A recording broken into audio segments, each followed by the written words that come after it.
Hi friends, good morning. और आप सब कैसे आई हो? बहुत अच्छे होंगे और मैं भी अच्छी हूँ। और आज बना रही हूँ मैं सिलबट्टे पे चटनी।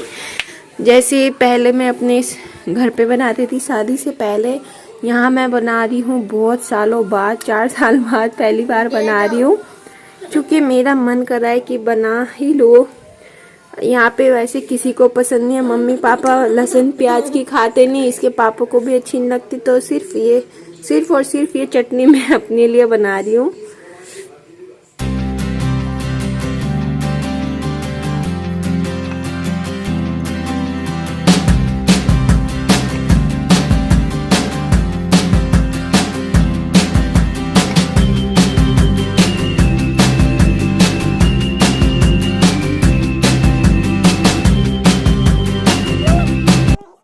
और ये तैयार हो चुकी है हमारी चटनी, देसी चटनी। इसमें मैंने डाला है 1 टमाटर, 1 छोटी प्याज और 4-5 लहसुन की कलियां मीडियम साइज की, और नमक और थोड़ी सी लाल मिर्च, जीरा और हींग वींग वो आप अपनी मर्जी से डाल सकते हो। और हाँ, अचार डाला है मैंने आम का, ताकि ये थोड़ी खट्टी सी अच्छा टेस्ट दे। और ये हम चटनी खाएंगे आलू के पराठे के साथ। ये क्या कर रहे हो? क्या कर रहे हो? नो कर रहे हो, कर लो। और हम आलू के पराठे खा पी के आराम से बैठ चुके थे, और ये तैयारी हो रही थी दोपहर के टाइम की। एक तो जब घर में बच्चे होते हैं ना, तो सच में सोचते हैं ये भी सूट कर लेंगे, ये चीज़ भी दिखाएंगे हम, पर ऐसा कुछ नहीं हो पाता। तो माफ़ी चाहूँगी कि मैंने बोला कि आलू के पराठे के साथ चटनी खाएंगे, पर वो मैं सूट नहीं कर पाई। और जाहिर सी बात है, सूट करके भी क्या करूँगी, आप थोड़ी ना खा पाओगे। तो हाँ, हमने बहुत इन्जॉय किया आलू के पराठे विद चटनी। और बस अब यहाँ पे मैं ध्रुव के लिए नमकीन चावल बना रही थी। उसको अच्छे भी लगते हैं और वो खा भी लेता है। अब आजकल तो वो चावलों के पीछे ऐसे पागल हो रहा है ना, जैसे पता नहीं क्या, चावल ही चावल, रोटी तो खाता ही नहीं है, बस चावल अच्छे लगते हैं उसे। तो बस उसी के लिए चावल बना रही थी, क्योंकि उसको निकल रहे हैं टिथ, नीचे वाले जो होते हैं ना नुकीले दांत, जिसे बोलते हैं ड्रैकुला वाले, वेम्पायर वाले टिथ, तो उसके वो ही निकल रहे हैं, जिसकी वजह से उसको फिलहाल चावल ही अच्छे लग रहे हैं, रोटी अच्छी नहीं लग रही। तो इसके लिए मैं चावल ही बना रही थी।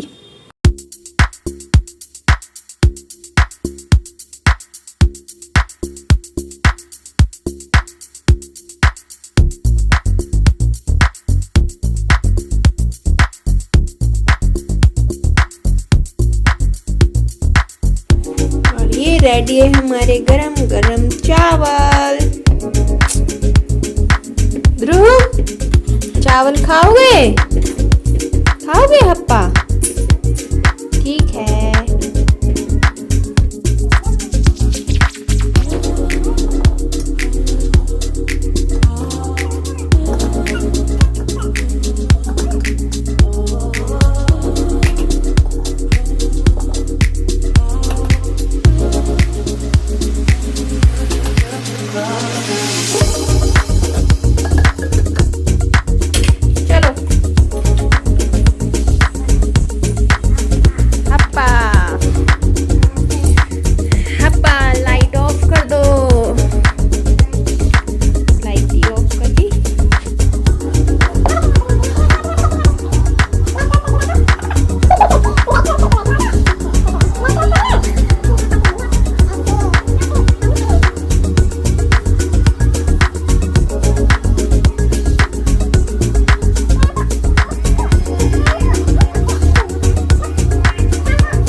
फ्रेंड्स, कैसे हो आप सब? आई हो बहुत अच्छे होंगे और स्वस्थ होंगे और सर्दियों का मज़ा ले रहे होंगे। जो क्या हुई?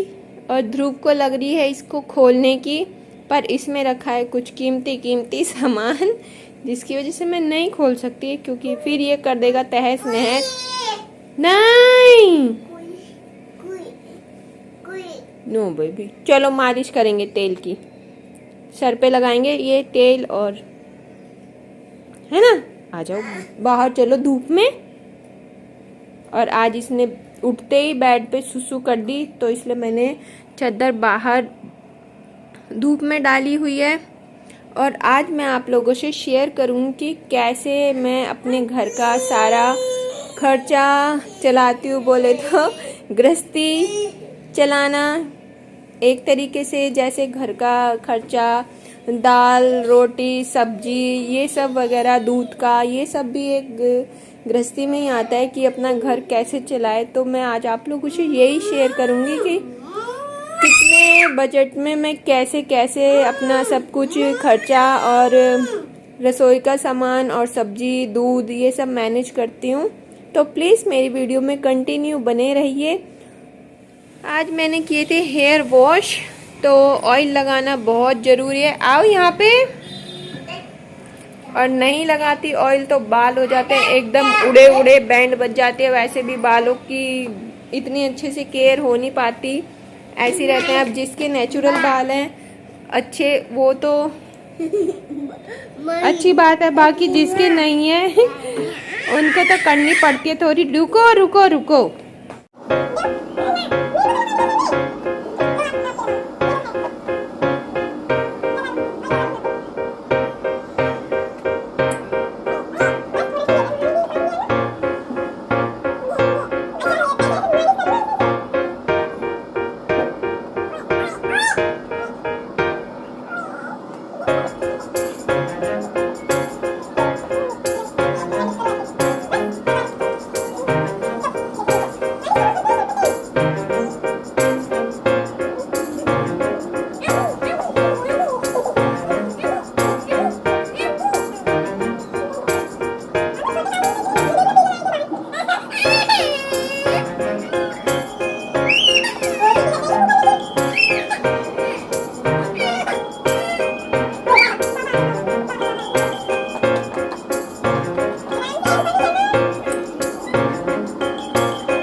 और ध्रुव के टीथ निकल रहे हैं, जिसकी वजह से वो फिर से बहुत चिड़चिड़ा हो गया। हर चीज़ की जिद करता है और कुछ चीज़ भी ऐसी मांगता है जो हम दे नहीं सकते उसे।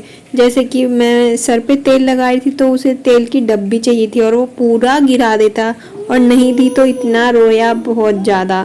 तो बस आजकल उसका फिर वही ड्रामा चालू हो गया। और यहाँ पे उसकी दादी आ गई थी, तो दादी और पोता दोनों खेल रहे थे धूप में बैठ के डंडे से और वाइपर से। तो बस, और हाँ, और यहाँ ध्रुव और उसकी दादी फाइनली इंतजार कर रहे थे, मम्मी अपने हस्बैंड का और पोता अपने दादाजी का। तो छज्जे पे बैठ के उनकी राह देखी जा रही थी कि कब आएंगे, कितने टाइम लगेगा, क्योंकि उन्होंने बोला बस मैं आने ही वाला हूँ थोड़ी सी देर में, तो इसीलिए इंतजार कर रहे थे कि कब आएंगे। तो आज मैं आप लोगों से शेयर करूँगी कि मैं अपने घर का खर्चा कैसे चलाती हूँ और कितना मुझे मिलता है पैसे, जो मेरे हस्बैंड है वो मुझे कितना पैसे देते हैं और कैसे मैनेज करती हूँ मैं ये सब। तो हमारी इतनी अच्छी इनकम तो है नहीं कि ज़्यादा मतलब हम जो चाहे वो खरीद सके जब मन करे, तो हमें सोच समझ के खर्च करना पड़ता है। हम पहले ही मैनेज कर लेते हैं, मतलब हर चीज़ कि इतने पैसों में हमें इतने दिन तक काम चलाना है कैसे भी करके। तो और सेविंग भी करनी होती है क्योंकि अब भाई बेबी भी है और कुछ नहीं पता लाइफ में कुछ भी हो जाए एकदम से। आजकल बीमारियां भी बहुत चलती रहती है। तो बीमारी की बात बताऊं तो शादी से जब मेरी शादी हुई तो उसमें जो ध्रुव के पापा जी ने सेव किया हुआ था अपना पैसा थोड़ा बहुत, तो वो सारे पैसे मेरी बीमारी में लगे। उसके बाद वो बीमारी ठीक हुई, फिर जो बचे कुछ थोड़े बहुत पैसे सेव होते थे 1-2 हज़ार रुपये करके, तो वो भी फिर ऐसे ही चलते थे कि या तो बीमारी में लग जाते थे या कुछ ऐसा ज़रूरी काम आ जाता था कि हमें वो सारी मनी उधर इन्वेस्ट करनी पड़ती थी, जैसे कुछ भी ज़रूरी चीज़ लेनी होती थी। तो इस वजह से बट अब जैसे ये मान लो 2 साल से अब सारा खर्चा मतलब अब मैं अपने हाथ में ले चुकी हूँ, क्योंकि वो ये आप कभी ना कभी तो लेना ही है, और ये जितनी जल्दी आप अपने ऊपर जिम्मेदारी ले लो ना उतना आपके लिए बेस्ट है, क्योंकि फिर वो चीज़ बाद में आके आपके ऊपर पड़े ना या कोई तो वो फिर उतनी अच्छी तरीके से हैंडल नहीं हो पाती। ये मेरा ओपिनियन है, मेरी थिंक है शायद। तो ऐसा नहीं कि मैंने जानबूझ के ली, बहुत सारी कंडीशन सिचुएशन देख के मैंने खुद अपने आप डिसीजन लिया कि जो भी हो अब मैं मतलब कोशिश करूँ कि मैं अपने आप सब कुछ देख सकूं। तो बस तो मुझे मिलता है महीने में 1000 रुपीज़, जो कि जिससे मैं अपने घर में जितने भी सब्जी वगैरह आती है तो एक महीने में मुझे वो 1000 में सब्जी ही खरीदनी पड़ती है। उसमें हम कभी कभी जलेबी भी ले लेते हैं ध्रुव के लिए, तो वो सारा मैनेज करना पड़ता है। अब उसमें सब्जियाँ कभी महंगी हो जाती है, कभी सस्ती हो जाती है, तो मुझे उस हिसाब से हैंडल करके करना पड़ता है कि 1000 में ही मुझे एक महीने तक चलाना है सब्जी का खर्चा। बाकी जो दूध वगैरह होता है सब उनके पैसे अलग से रख दिए जाते हैं कि मंथली इतना लगता है, तो वो फिर उतने दे दिए जाते हैं। तो बाकी जो मेरे पास है हिसाब तो वो मैं आपको बताती हूँ। और बाकी रसोई का जो राशन वगैरह होता है वो मैं 2 महीने में भरवाती हूँ, वो भी मैं अपने हिसाब से, मतलब कि मुझे वो राशन 2 महीने तक रसोई में जो दाल वगैरह, चीनी और नमक ये सब होता है मैं इस क्वांटिटी में लेती हूँ कि वो 2 महीने तक चल जाए। हालांकि लास्ट में आके बहुत देखभाल के करना पड़ता है कि बस लास्ट जो 3rd सैलरी आएगी उस तब तक चल जाए, बट चल जाता है। मोस्टली ऐसा होता है कि नहीं हो पाता तो फिर भी एडजस्ट करना पड़ता है, नहीं होता तो थोड़ा बहुत ले लेते हैं जितना होता है। पर जिसकी मिनिमम सैलरी और सब कुछ देखभाल के चलना पड़ता है, घर का खर्चा, बच्चे A to Z, तो वो ऐसे हिसाब से अपना रखे कि हमें इतने में इतना करना है और इतने में इतना। तो मुझे ध्रुव के पापा जी ने 1000 रुपये दिए थे, कल ही उनकी सैलरी आई थी, तो उसमें से मैं शायद 140 कुछ रुपए चला चुकी हूँ, जिसमें से सब्जी ही आई थी। और बाकी जो थोड़े बहुत पैसे बचते हैं, जैसे कहीं मैं चली गई साल भर में अपने घर पे और खोखली वगैरह आती है, तो उसमें जो मुझे पैसे मिलते हैं वो मैं इस गुल्लक में जमा करती हूँ, जिसमें से मैं कभी निकाल नहीं सकती। तो ये मैं अपनी मनी सेव करती हूँ, ज़्यादा नहीं हो पाती, 100, 50, 10 रुपये ऐसे ऐसे डालती रहती हूँ। यह है कि साल में 2 साल में जब मुझे लगेगा कि हाँ अब टाइम आ गया इस गुल्लक को ओपन करने का, तो मैं ये तभी करूँगी। और बाकी बाई चांस ऐसा होता है कि ना ध्रुव के पापा जी के पास पैसे और सामान भी लाना जरूरी होता है, कुछ भी इमरजेंसी आ जाती है, तो जो सब्जी में से पैसे बचाने की मैं बहुत कोशिश करती हूँ कि बच जाए। इसी वजह से मैं मतलब कोशिश करती हूँ कि थोड़ी बाज़ार में ज़्यादा सब्जी देखती हूँ कि कहाँ पे सस्ती मिलेगी और अच्छी मिलेगी और किस क्वांटिटी में लेना है, ताकि ज़्यादा वेस्ट भी ना हो सब्जी और अच्छे से घर का खाना पीना भी हो जाए। तो जो थोड़े बहुत और पैसे बचते हैं वो मैं इस गुल्लक में जमा करती हूँ, ताकि कभी बहुत ज़रूरत पड़ जाए। और ध्रुव के पापा भी नहीं है और उनके पास भी पैसे नहीं होते कई बार, तो मैं फिर इस गुल्लक में जमा करके रखती हूँ ताकि मैं इसमें से निकाल सकूँ, क्योंकि ये है लॉक करने वाली, इसमें ताला और चाबी लग जाता है, तो मैं इसमें डाल रखती हूँ। तो फिलहाल इसमें मेरे पास है कितने पैसे, तो फिलहाल है मेरे पास इसमें 500 रुपये पड़े हुए हैं। तो ये मैंने जानबूझ के इसमें डाले हुए हैं ताकि बाई चांस कभी इमरजेंसी आ जाए या कुछ भी, तो मैं इसमें ये इसीलिए अलग से पैसे रखती हूँ। और थोड़ी बहुत खुले पैसे बचे हुए हैं, तो बस ऐसे ही मैं अपना घर का खर्चा चलाती हूँ, देखभाल के, सोच समझ के, ताकि मैं जो पैसे मुझे मिलते हैं उसमें से बचा भी सकूँ और जोड़ भी सकूँ और घर का अच्छे से खर्चा भी चला सकूँ।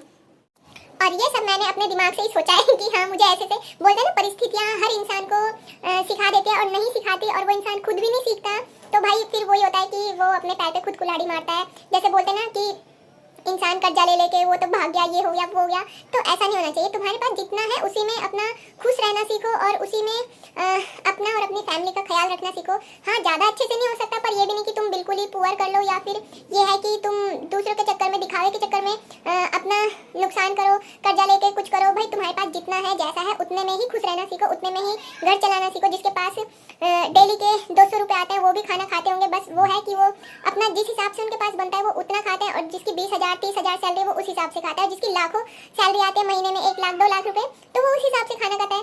तो ध्रुव रो रहा है, ध्रुव के बाबा जी आ गए, 1 हफ्ते से कहीं ट्रिप पे गए थे घूमने, तो बस आज अभी फिलहाल आए हैं, तो ध्रुव नीचे गया है।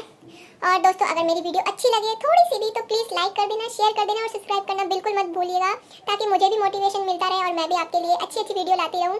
और कुछ बुरी बातें लगी तो प्लीज़ कमेंट करके ज़रूर बताइए, और कुछ भी बस कमेंट जरूर किया करें, ताकि मुझे पता चले हाँ मैं कैसी वीडियो बना रही हूँ, या मेरी बातें आपको अच्छी लगती है कि नहीं अच्छी लगती, जो भी हो प्लीज़ कमेंट करके ज़रूर बताइए। मिलते हैं आपसे नेक्स्ट व्लॉग में, बाय बाय।